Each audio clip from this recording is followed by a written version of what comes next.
Zubeen Garg memorial football প্ৰতিযোগিতা এখন আয়োজন কৰা জ্যোতিসংঘ ক্লাব কাম লাইব্ৰেৰীৰ সন্মানীয় সভাপতি সাধাৰণ সম্পাদককে আদি কৰি তেখেতসকলৰ ক্লাবৰ সমূহ সদস্যসমূহলৈ মই আন্তৰিক শুভেচ্ছা জ্ঞাপন কৰিছোঁ, ধন্যবাদ জ্ঞাপন কৰিছোঁ। কাৰণ তেওঁলোকে বৰ ধুনীয়া এখন মেচ তেওঁলোকে আয়োজন কৰিলে, সুন্দৰ খেল, দুটা দলে সুন্দৰ খেল প্ৰদৰ্শন কৰিলে আৰু ৰাইজে ক্ৰীড়াপ্ৰেমী ৰাইজে কিন্তু খেলখন উপভোগ কৰি খুবেই আনন্দিত হৈছে।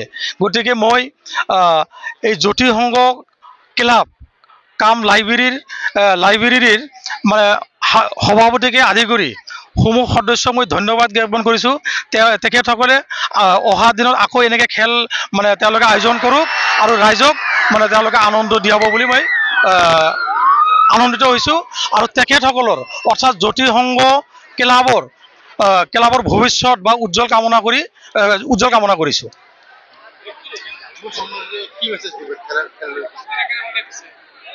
প্ৰথমতে আমি খেলৰ জৰিয়তে নিজৰ শৰীৰ চৰ্চা হয়, তাৰোপৰি খেলৰ জৰিয়তে নিজৰ শৰীৰখন সুঠাম কৰি ৰাখিব পাৰোঁ। খেলে মানুহক নিৰোগী কৰি ৰাখিব পাৰে। খেলৰ জৰিয়তে অৰ্থ উপাৰ্জনৰ লগে লগে নিজৰ ঘৰখন, নিজৰ সমাজখন, নিজৰ ৰাজ্যৰ লগতে দেশৰ কিন্তু সুনাম কৰি আনিব পাৰি। গতিকে মই অভিভাৱকসকলক মই অনুৰোধ জনাম, নিজৰ ল'ৰা ছোৱালীক যাতে খেলৰ প্ৰতি তেখেতসকলে যাতে আকৰ্ষিত কৰে বা সুবিধা কৰি দিয়ে।